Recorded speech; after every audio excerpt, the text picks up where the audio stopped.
The National Housing Conference is looking for an experienced policy director to lead federal advocacy efforts at a critical moment for the industry.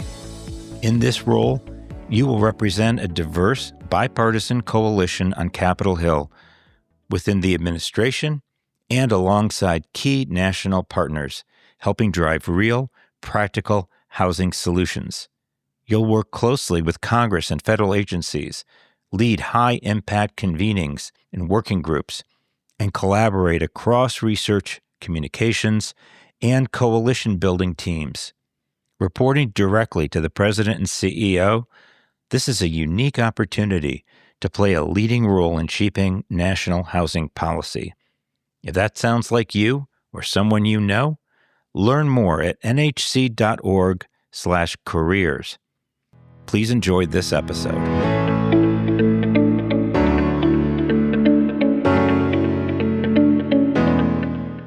Welcome back to Beyond Four Walls, Conversations on Affordable Housing. I'm David Dworkin, President and CEO of the National Housing Conference, the nation's oldest and broadest affordable housing coalition. And I'm joined today by acclaimed historian and author Betty Boyd Caroli, a Fulbright scholar whose career has spanned topics from immigration to the lives of America's first ladies. In her latest book, A Slumless America, Mary Kay Simkhovitch and the Dream of Affordable Housing, Caroli turns her attention to a visionary reformer whose name may not be widely known, but whose impact still resonates today, particularly through her connection to the National Housing Conference. The founder of the National Housing Conference, Mary Kingsbury Simkhovitch, was not only a community builder, but a relentless advocate for safe, decent, and affordable housing at a time when American cities were grappling with rapid growth and deep inequality. Welcome, Betty. I'm so glad to talk to you today. Thank you. Pleasure to be here. So it was really awesome to learn more about our founder. And there were some things that I learned that I think I'd misunderstood. There were things I learned that were really new. And there were things that were really reinforced. My favorite is that you quote the letter that she got from FDR back in 1943. And we have that hanging on our wall. We've had that on there for a while. And it does really give a feel for their relationship. So let's get into some of the history. We'll jump right into the history. You write that Mary's family was strongly influenced by Reverend Henry Nash, progressive committed to social justice issues of the day. This led them to a congregation retreat in northern Maine, not far from the Canadian border. And on the other side of the border was Campobello, where Mary made a special friend that would help leverage her activism and into historic accomplishment. And so tell us a little more about that unique relationship between Mary and Franklin and Eleanor Roosevelt as well. Well, the family of Mary started going to northern Maine in the 1880s, which was about the very same time that Franklin's father bought Campobello. So I don't think Mary remembered when they first met, but she remembered Franklin sailing his boat around the bay. And then, of course, she kept going to northern Maine with her family. You know, she lived with her parents until she was well in her 20s. And then after she married Vladimir, he went with her to northern Maine. And in 1918, he bought a magnificent, what was called the Mansion House, quite rightly so. It was a huge house, very close to Campobello. They visited back and forth, probably by boat then. Now you can drive the distance in, 40 minutes with bridges and cars. But I'm sure that boating was a more pleasant way to go. There's a wonderful photo of Vladimir, Mary's husband, eating a hot dog, standing behind Eleanor, who seems to be barbecuing more hot dogs on an outdoor grill. So that gives you a sense of how the families got along. When they got to the White House in the 30s, that connection was very important. It sure was. And clearly the Roosevelts were big fans of hot dogs. I believe they served it to the king and queen to much acclaim. I think that's right. Yes, at Hyde Park, I think. Yeah. And they knew, I always thought that her relationship started with Eleanor, but it really was Franklin. And they used to swim together. Well, and Franklin's mother, she was a Mm-hmm. big supporter of Greenwich House. When she died, Franklin wrote a very moving letter to Mary about how important Greenwich House had been to his mother. So Mary knew 3 generations of the Roosevelts. Yeah, I believe his mother lived in the White House for a while. Yes, visited, yes.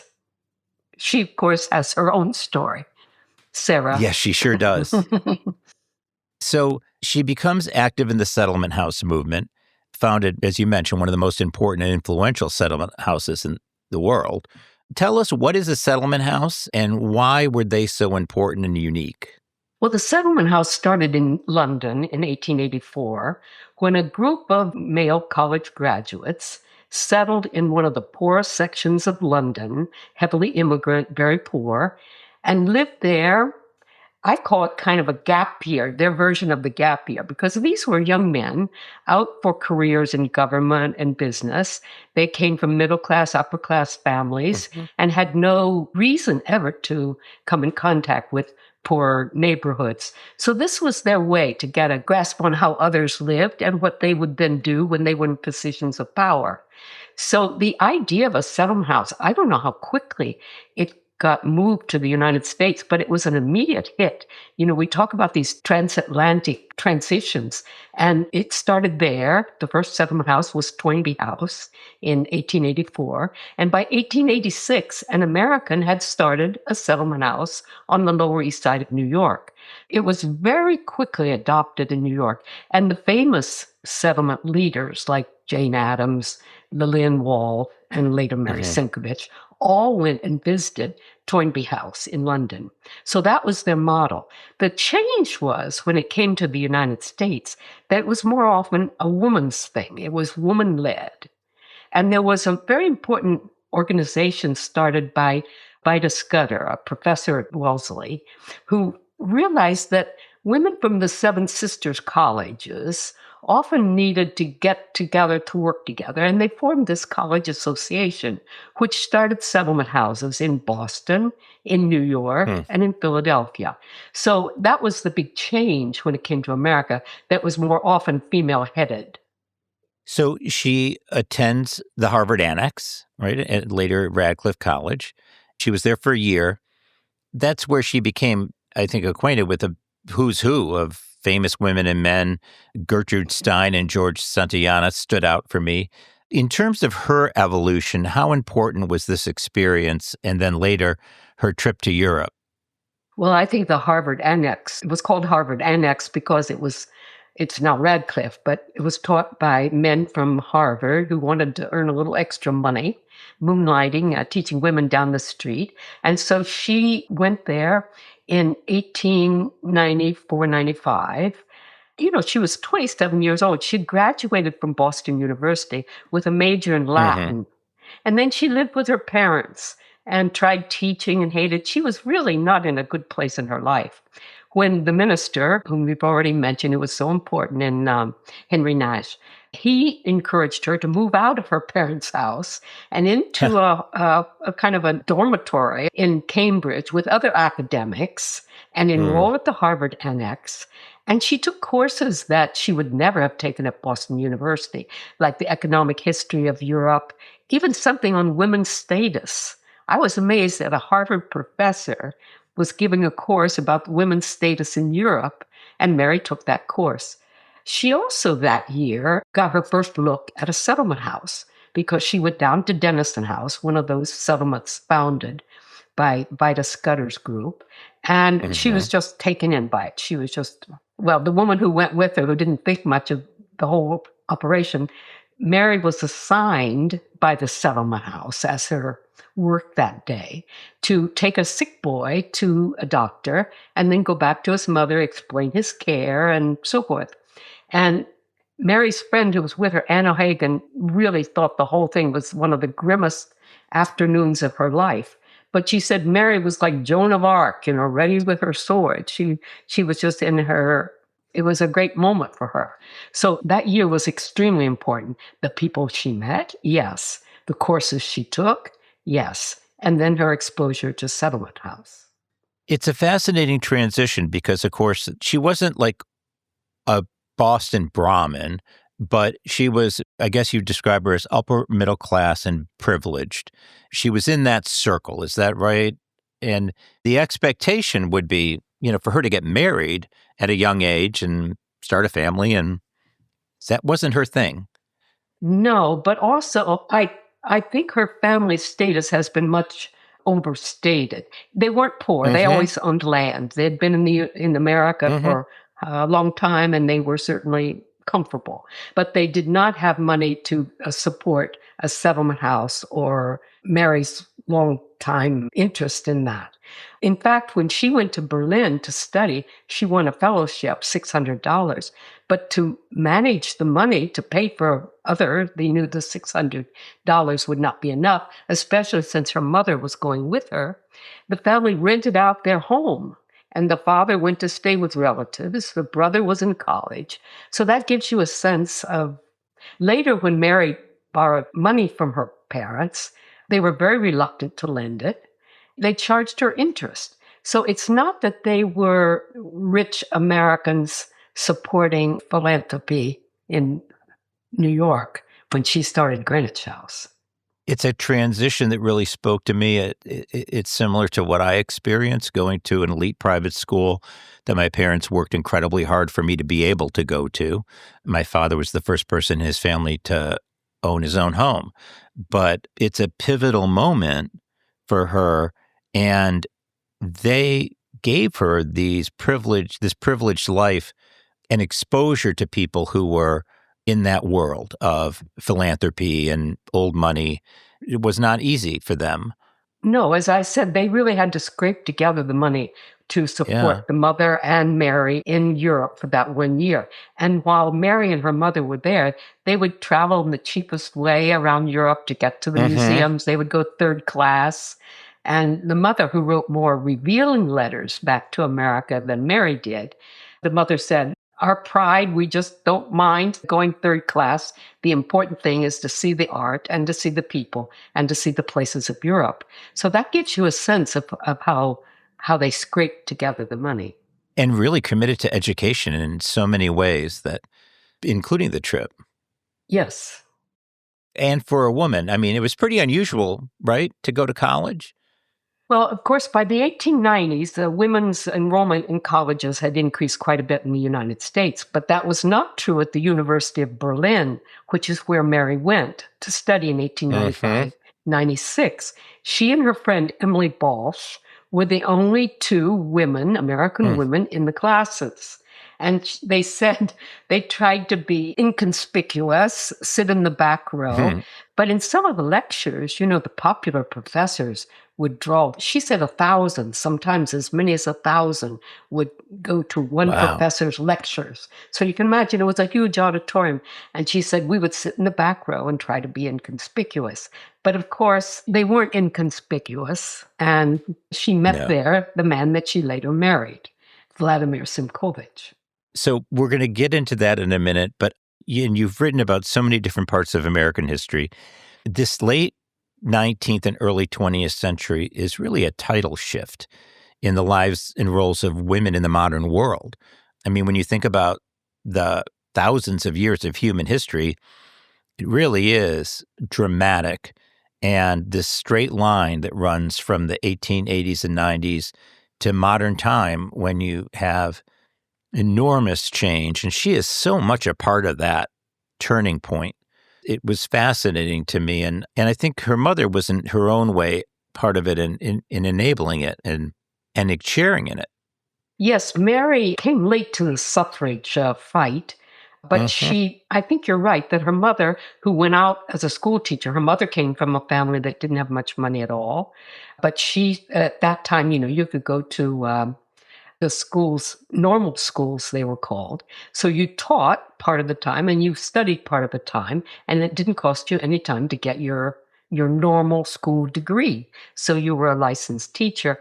So she came from a family. She was also a real, what's the word? You see, when she's in Berlin for that year, she doesn't Hmm. waste a minute. She's out at a museum, while Mary is studying, she's out seeing as many museums as she can. She was a real adventurer. And I think that Yeah. pushed Mary to do that too. But your point about women making huge strides in the early 20th century, I think that's true. And I think the settlement house was a place that helped them do that. You see that with Mary. Women could go there who didn't have much education. I'm thinking, for example, of a woman named Louise Bullard, who later became Louise Bullard Moore. And she was teaching cooking classes at Greenwich House because the immigrant women needed much help in new ingredients, in new ways to get rid of garbage. I mean, there were many things about living in New York that was very different from where they came. So Louise Bullard was teaching cooking classes, and she noticed that different ethnic groups spent their money differently. For example, the Italians got into trouble for spending too much of their money on fresh fruit, and they wouldn't eat cereal, which the settlement house leaders thought was, a cheap substitute for in the morning you would have cereal and not fresh fruit. Well, anyway, Louise Bullard started collecting information on different families and noticed ethnic groups. The Spanish, it was a heavily Italian immigrant neighborhood by the time. It was Irish, it flipped from Irish to Italian when Mary started Greenwich House. And there were others. They were French, there were some Russians. It was mixed, but the largest group was Italian. And as a result of Louise Bullard's gathering this information on, first of all, it also talked about how much they spent on housing. And she found how many families were spending half their income on housing, and many were spending more than a third, which is what we consider to be the upper limit now.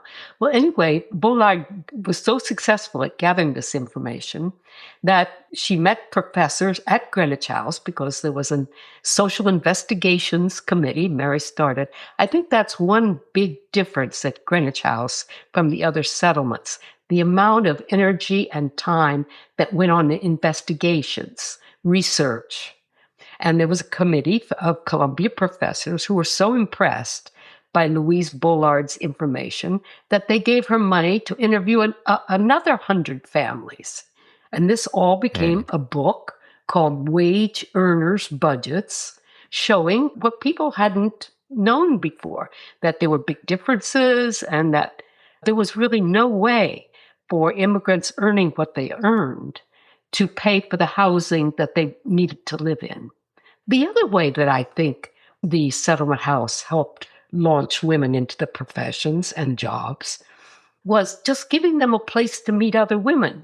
Greenwich House just put a plaque a few months ago on the front showing that Amelia Earhart lived there. Now, she lived there very sporadically, but she used settlement houses. She used first the one in Boston and then Greenwich House as a place to stay. You come to New York, it's not really proper for a woman at that time to rent her own apartment, even if she had money. And of course, many of them didn't or didn't want to spend it that way. So they go to Greenwich House. In return for teaching a couple classes a week, they got a room to stay.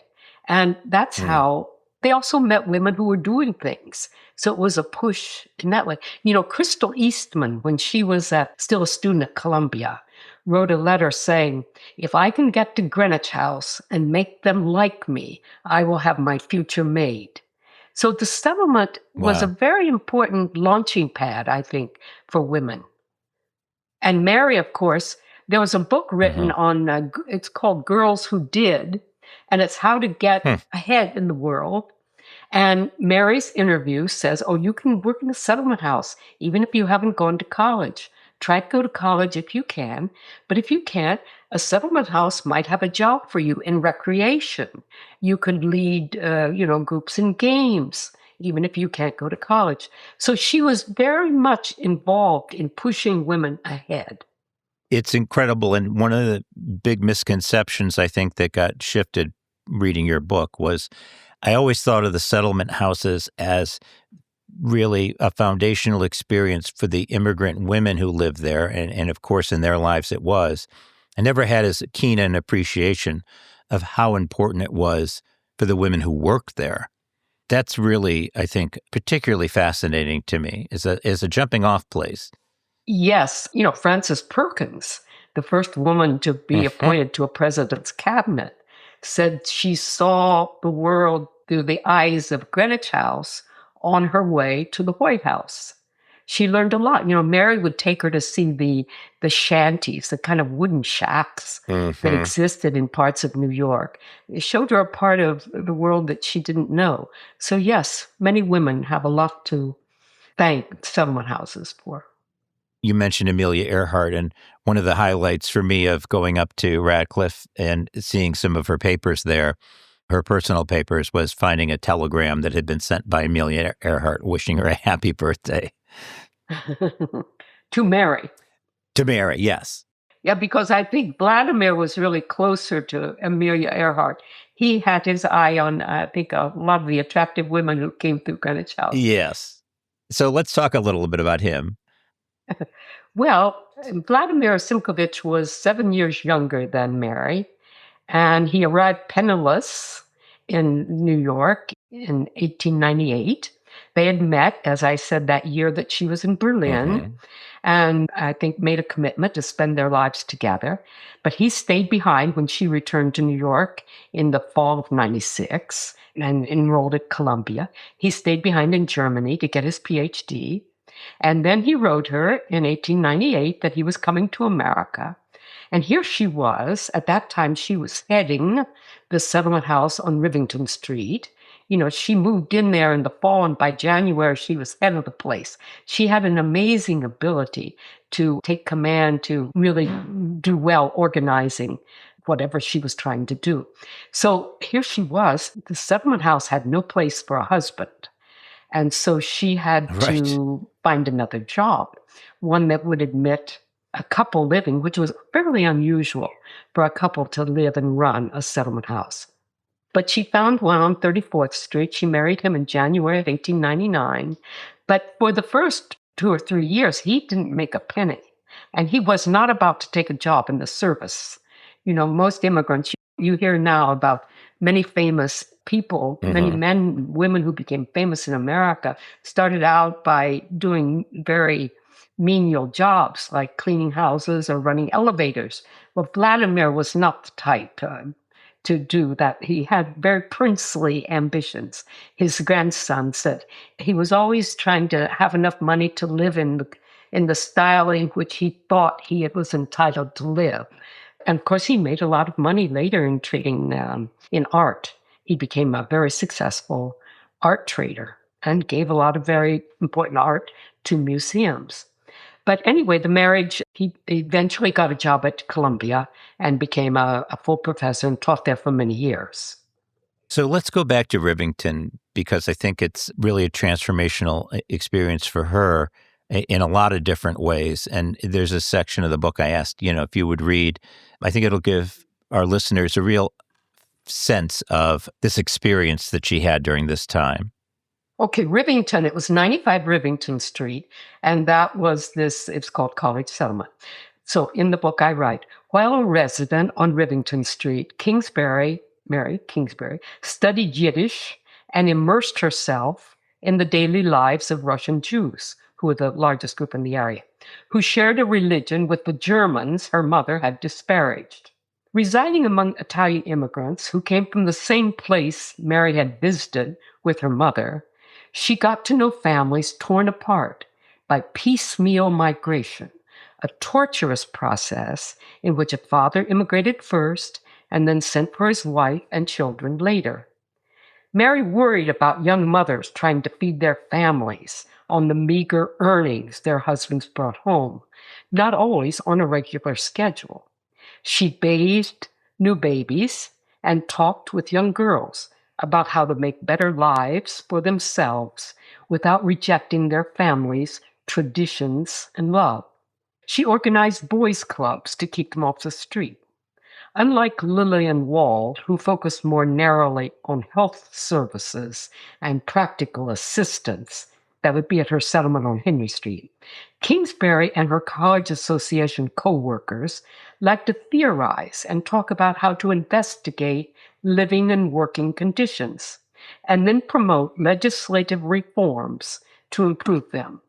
It was during that 1897-98 year, she later wrote, that she caught the excitement of this, she quote, kind of university with the lessons hot from the griddle.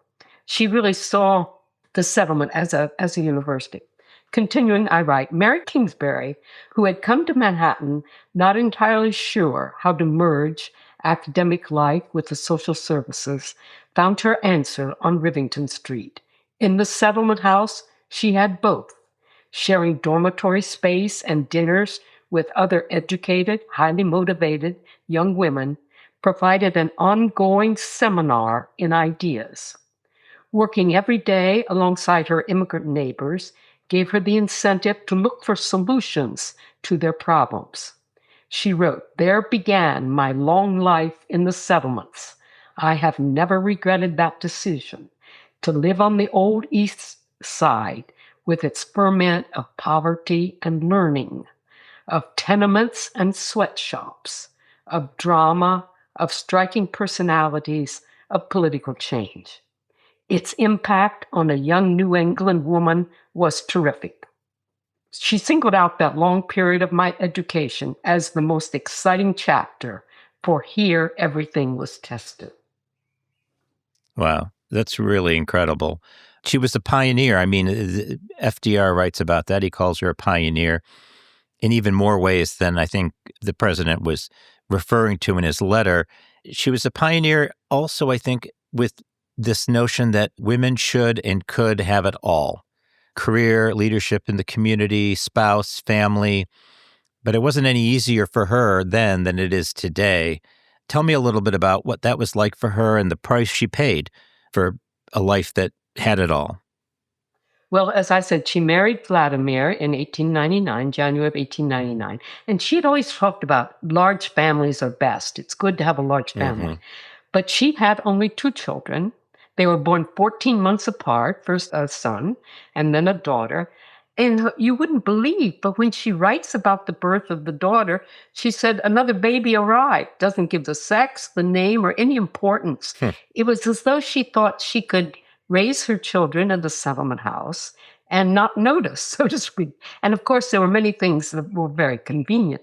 There was always somebody around to babysit, or lead the kids in games or take them for a walk. And of course, she didn't have to worry about cooking because there was a cook and somebody to clean the place. So in other words, she seemed to think that she could raise these children without noticing. But when the son was about 5 or 6 years old, he was extremely ill with pneumonia, had to be hospitalized for a period of time. And that kind of shook her up. And they decided, she and Vladimir, that they needed to find a place outside the city. Because remember, in a settlement house, you had sick people coming in every day. I mean, people who needed medical help or people who didn't know they were sick but were. And a lot of people said it wasn't the place to raise children. Anyway, when the son got pneumonia, that really changed minds. And Vladimir and Mary bought a farm in New Jersey and parked the 2 kids there and saw them only on weekends. And the caretakers came and went. I mean, there would be somebody there for a few months and then leave, and then there would just be the farmer who was taking care of the animals and maybe his wife. The kids got very little attention. And how old were they? Well, they were like 5 and 7 when they moved there. So they were pretty young. I interviewed the daughter at length. I was fortunate to get to know the daughter. I had many interviews with her. And she admired her mother's achievements, but she was very bitter being abandoned on the farm in New Jersey. She said they were just let to run wild, sleeping outdoors. She said nobody combed our hair. We would go for a long time without getting cleaned up. She was very bitter about it. And Mary and Vladimir would go out on weekends, but often take colleagues or friends with them and pay little attention to the children. And people noticed this. It was in the village. Somebody who lived at Greenwich House a while said the saying was, Mary could mother all of Greenwich Village, but she couldn't mother her own children. It's a very sad thing to say. It is. When I was reading the book, I've also read Beryl Markham's biography and books about her, and I thought there's so many parallels, and you wonder, except Beryl Markham embraced that, living wild in Africa, and, you wonder how much that abandonment really kind of feeds the passion that they bring to so many other things. Well, she made many compromises. And one of them was that she decided what was more important at that time. For example, she gave birth, I think, to the daughter at the end of February. It's like February 27th. By April, she was testifying in Albany on child labor laws. I mean, and the neighbors noticed that she would put the baby in a carriage or a basket out on the fire escape. And they thought that was really negligent, and that, lots of things could I happen suppose so. to a baby. But she somehow, what came first for her came first. And I think we have to say her work came before her children. Yeah. So one of the things that struck me was, and that ties into what we're experiencing today, is the whole issue of immigration. And the backlash against immigration was as virulent then as it is today.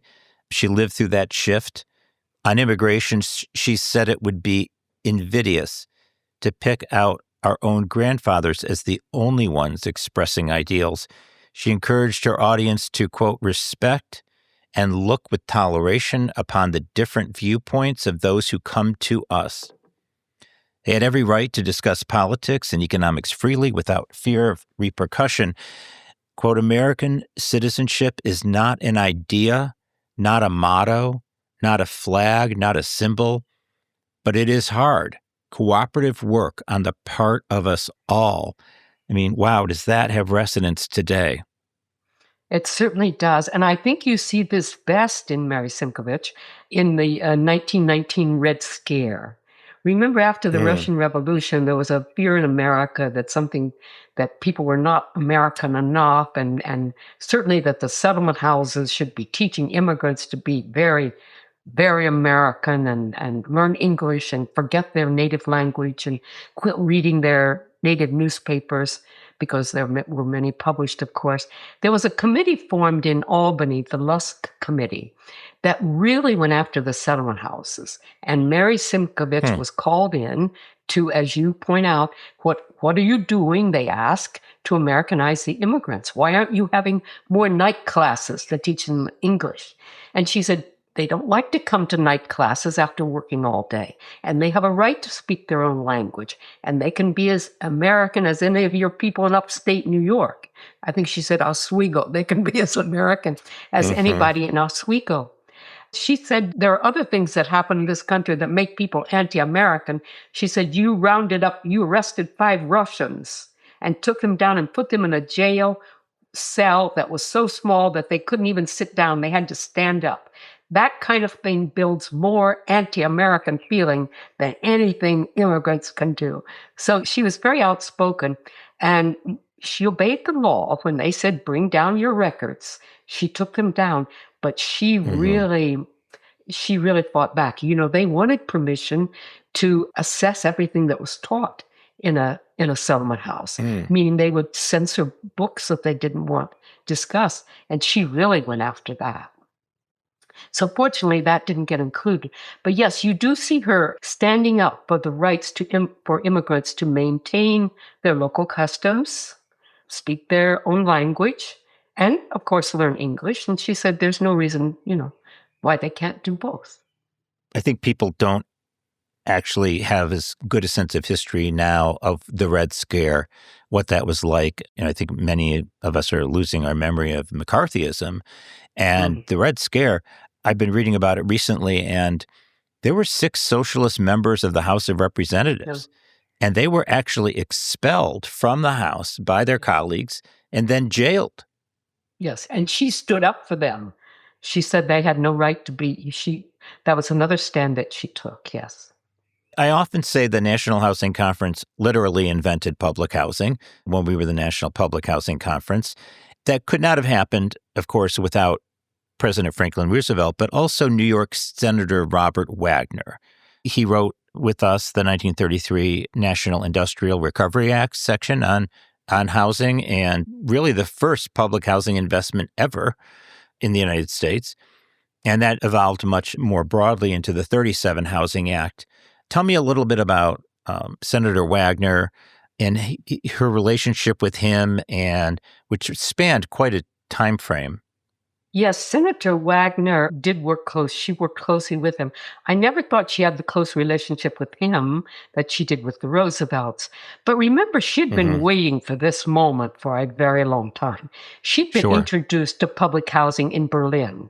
We didn't really talk about that before, but she had a Mm. class with this Professor Wagner, or Wagner, they would say, Adolf Wagner. Hmm. He was extremely famous for his view that cities demanded government investment simply because they were cities. And it was called municipal socialism, that there was no way that a worker could pay for the kind of housing, as we mentioned before, that he needed to live in a city and do the work that he did.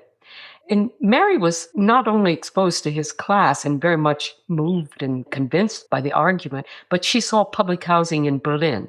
Remember, European cities, particularly Berlin, London, were so far ahead of the US on this. And she saw this new housing that had replaced slums, and she was really convinced that that needed to happen in the United States. When she came back, the first article she published, 1898, ends with the phrase, there has to be state intervention. In other words, there had to be government spending on things like housing. Hugely radical thought. That was a radical thought then. She knew that most Americans thought that was socialistic. It was un-American. It was all right for government to pay for sewers and water pipes, but not housing. Housing, you built your own house. In fact, I would say that that's still the view. Somebody said to me the other day in New York, they were evaluating our new mayor, and this person Hmm. said to me, I don't like him. He wants to build public housing. People should build their own houses. A woman Yes. said to me that in New York Good the luck other with that. day. Yeah. Yes. I'd like to see her do that. But you can see why Mary in 1898, she believed strongly. In fact, she spoke at the first national convention ever held on city planning and public housing. It was held in Washington, D.C. in 1909. She was the only woman speaker, made quite an Hmm. impression, but she even toned down there her argument about government subsidies for housing. She just knew that it wouldn't work. But when the Depression hit, in 1929, and particularly by 1931, and more people were seeing their household furnishings out on the sidewalk in New York. You know, I once interviewed a man who told me he grew up in the 1930s in Brooklyn, and he said, I came home every day from school wondering if our furniture was going to be out front on the sidewalk. Wow. I mean, housing was really, things were bad. And Mary saw her chance. And so that's where your organization comes from.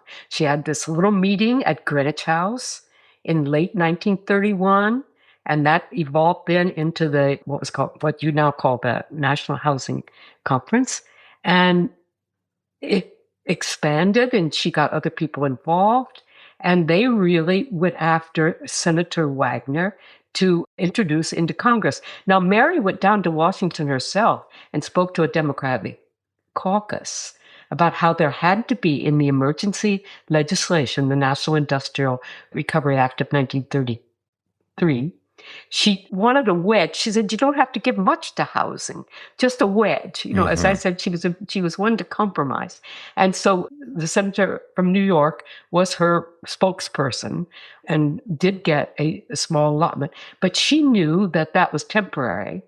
And she knew that it passed partly because it had a construction component. In other words, it would Right. also supply jobs in construction. Housing is But jobs and jobs is housing. We still say that today. But she immediately, in 1934, gave a radio speech about how housing must be an urban service. You know, it must be a permanent. And she kept working. And as you say, in 1937, the law was finally passed. But there was a lot of correspondence in the middle there between the Roosevelts and Mary about, and, you know, the president would write, say, sorry, I didn't get it this time. Sorry, we didn't get housing included, but it'll come. Because Senator Wagner had a lot of other causes, as you know, making labor unions legal and so forth. So he was a busy man, and it just didn't happen until 1937. But I think we can say that Mary's group did the phrasing. They wrote it, right? Yes, and skipping ahead, that continued to be the case. I mean, in the 49 Housing Act, we also played a similar role. And when I went to our archives in Minneapolis, half the boxes were about the 49 Act, dozens and dozens of them. This period, in our lobby here, we have a picture of Mary Simkhovitch and a copy of a letter that FDR wrote, a note really to Senator Wagner. When I get back from Warm Springs, we should talk about the issues of slums and homelessness and housing. And at the bottom, of course, is a note to ER. This is following up on Mary Simkhovich's request. Yes. And I was like, wow, Yes. It blew my mind when I saw that. Everybody who comes into our office sees it and they're like, wow. Eleanor Roosevelt was so important to this. She spoke at our first conference in 1934. She brought Averell Harriman and Harold Ickes in tow. We actually have this transcript of it, and reading it is just so fascinating. But Eleanor, in so many ways, was so important. She was really at the heart and soul of NHC and also Mary's settlement work. Tell me about that, her relationship with Eleanor Roosevelt. Well, Eleanor and her My Day columns was always praising Mary Simkhovitch for what she did. Mm-hmm. And she would appear at, as you say, at any of the galas or any of the conferences. She was there, when first houses, the first public housing in the United States opened in New York on December 3, 1935. Eleanor was there to cut the ribbon. The president didn't come, but he sent a telegram. And afterwards, then they had a meeting really to say how they needed to continue working for permanent aid to housing. And Eleanor, she was extremely important. It was high on her list. There are many good photographs of the two of them working together. Eleanor would also use Mary. In needy cases, she would send to Mary to resolve.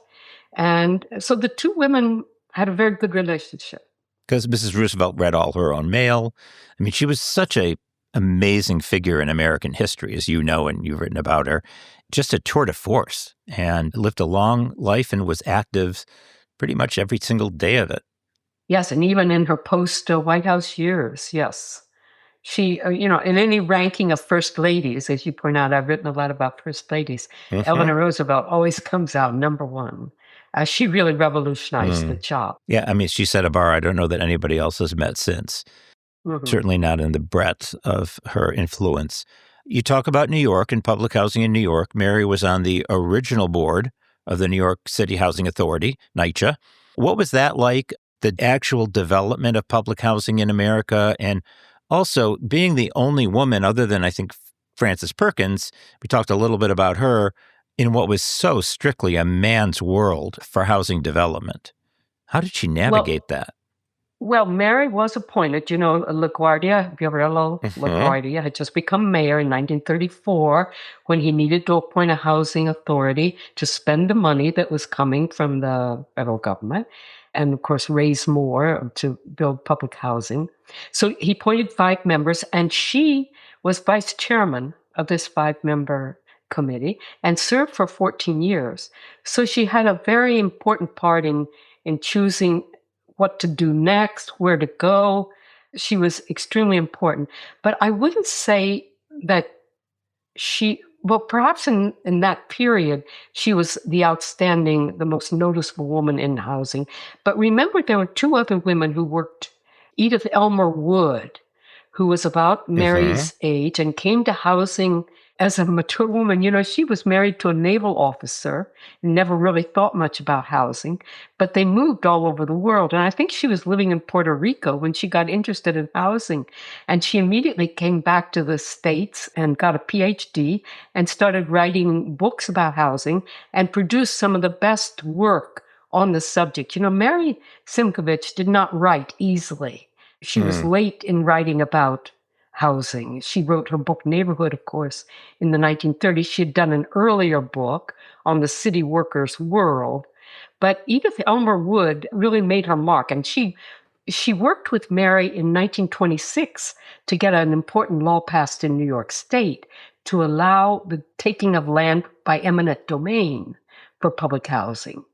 And she got herself on the board, the state housing board, Edith Elmer Wood. So she was important. And the other woman I would mention is Catherine Bauer, who was a young woman. She was the age of Mary's son. So, I mean, she was a whole generation. Those two women got, I think, more notice. I read a historian the other day said that the two outstanding women were Catherine Bauer and Edith Elmer Wood.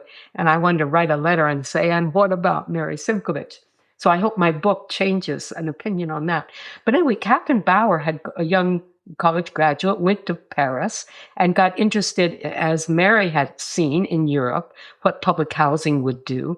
Catherine Bauer was more interested in the architectural, how relatively cheap public housing could be built, with new methods of construction using more concrete, more prefab, and so forth.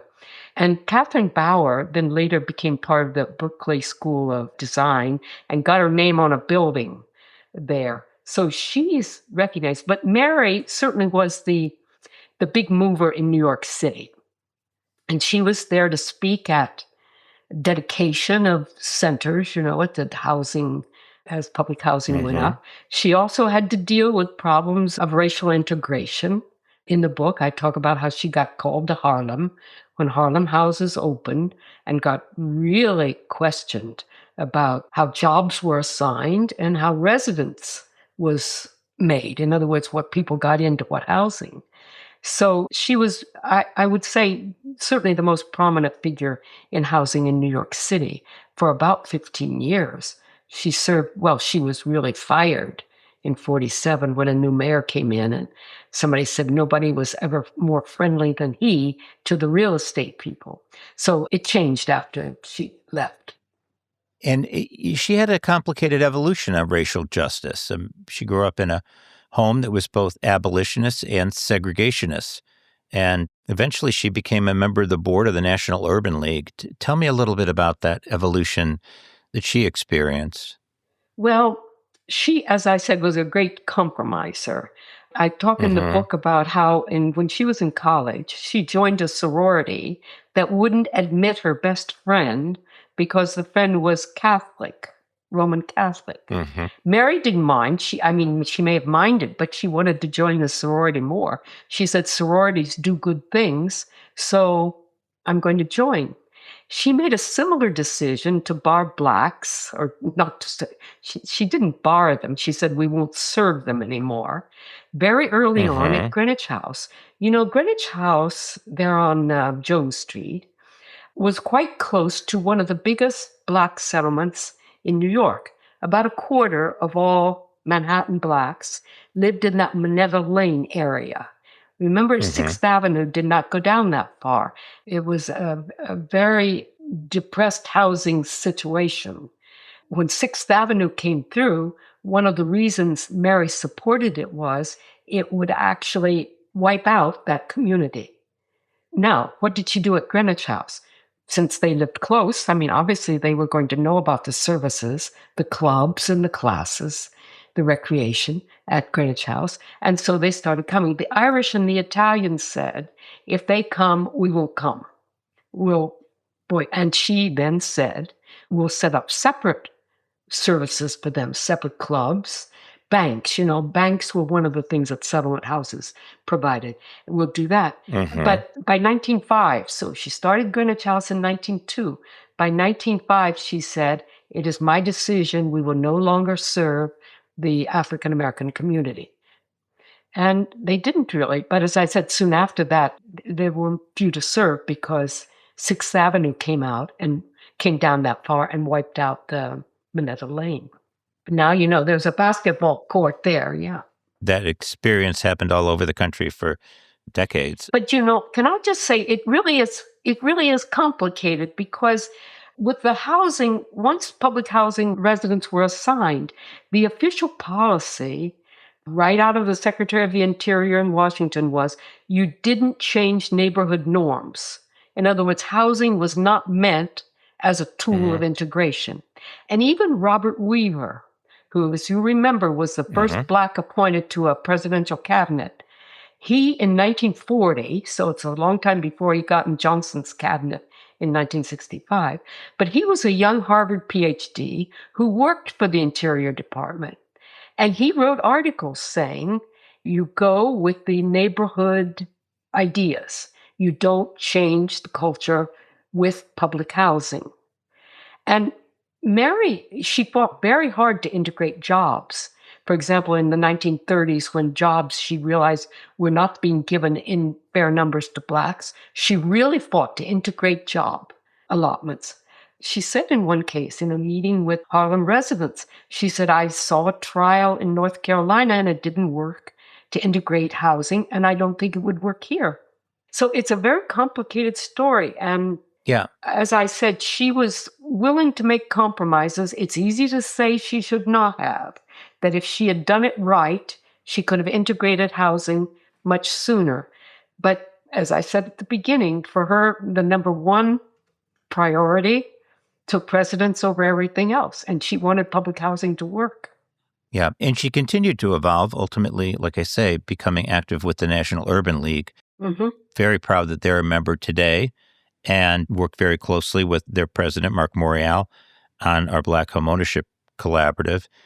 And I definitely feel like this is really existential to our organization. We have not backed down from this with the current administration, just sent a very strong letter on disparate impact.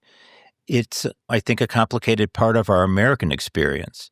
And I also think that if we pretend that it didn't happen or it didn't exist, or we whitewash the history of people who were a part of that in any way, we don't do ourselves any service. No, I absolutely do. I just was reading a book on African Americans fighting in World War II and how they were fighting for two V's, victory in Europe, victory in the war, but victory at home. And the record is just appalling. I really was unaware of how hard it was to make the change. It's a very complicated story. Yeah. And we see that even today. People say, we don't discriminate like that today. And I say, well, setting aside that, where obviously there's certainly discrimination today, when you look at my dad, who was the first homeowner in his family, he got a VA loan. He went to college on the VA bill. He bought his first house that way. That is a big part of the reason why we had the family wealth that was able to support me in buying my first house. And also the experience of being a homeowner that was a part of my family experience. There was a corporal who he never met because he wasn't allowed to serve with him, who was Black, who was never allowed to buy a VA home. Yes, and that's... His son or daughter never had that family wealth as a result. And so that legacy is real. You may not be responsible for it, but if you actively ignore it, you definitely volunteer for new responsibility, I think. And we have to address it. Yes. Yes, I was unaware of the prejudice in veterans' benefits until recently. Mm-hmm. And your point about generational wealth is extremely well taken. I mean, just look at the figures on the percentage of homeowners, how it's different depending on race. Exactly. And it's never too late to work to get it right. I feel that way about our organization and its evolution. And I hope that 100 years from now, people will look back and say, think about all the things they could have done and didn't that are part of what we do today. I'm proud to be a part of that arc of justice that Martin Luther King talked about. So upon her retirement, she received a lot of honors and recognitions. But as you wrote in your note to our members, she was named a Wonder Woman of History by none other than the fictional Diana Prince in a 1952 edition of Wonder Woman comic book. I love that. I had not heard of that. I immediately did a deep search and found the actual comic that, we have. Oh, good. Yeah. We have a copy that's being framed now for our office. She really was a Wonder Woman of history, wasn't she? Well, she really was special. I mean, we can find fault, or some of the critics of my book say that she was much more judgmental than I call her. We've already talked about her failure with her children. But the comic book, most people don't know, but when that Wonder Woman series started in 1942, they started putting a little insert in about a real woman like Jane Addams or Clara Barton or somebody like that. And so the one about Mary in the housing, she's there in her white gloves, walking around and saying, Yes. "Isn't that terrible? And we must do something about it." I do think that she deserved. Certainly, she could have done more, but I think she deserved a place in the list of Wonder Women of history. I find nothing more boring than histories of people that feel more like paintings or statues. I love learning about people's strengths and faults in history because it makes them real. Exactly. And I can say, yes, I get it. They struggled with this, but they did that. They're an actual human being. And it makes it easier for me to say, I can rise to that level if I try, because they did. And it wasn't easy for them either. It wasn't just the speech you remember or the bill that got passed. It's a whole story getting there. I think we learned as much from that as anything. I so appreciate you joining us, and I am delighted by this. I appreciate you're in the middle of a new work in Italy, so you're joining us from Italy, which I also appreciate. And I can't wait to read some of your other books on the First Ladies. History is so rich. We learn so much from it, and we deny ourselves so much information that we don't have to learn again if we study it. And I just really appreciate you bringing that to us. Well, thank you. I mean, the work on Mary Simkhovitch started years ago, and I just was not able to find a publisher until recently because the interest now what's more common to talk about than affordable housing, right? So the time seemed right to bring the book out now. I'm delighted that you liked it and that you also published my article in the members' newsletter about Mary. She's a person, when I was interviewing people about her years ago, I said, why isn't she better known? And I remember one man said, the name's too difficult. Jane Addams is easy. You just put 2 D's in it. And Lillian Wald is easy. But Simkhovitch is too hard to say. And her grandson also felt that there was a certain prejudice against the name. It sounds foreign or too difficult to say. And I think it's time she gets recognized for what she did. I really appreciate you and the work you put into this. Thank you for listening to this edition of Beyond Four Walls. You can visit the National Housing Conference at nhc.org. There you can learn more about affordable housing policies, affordability challenges throughout the nation on our Paycheck to Paycheck database, and explore membership in NHC for you or your organization. We appreciate your interest and look forward to working with you in the future. Until next time, I'm David Dworkin, NHC's President and CEO, wishing you a great day.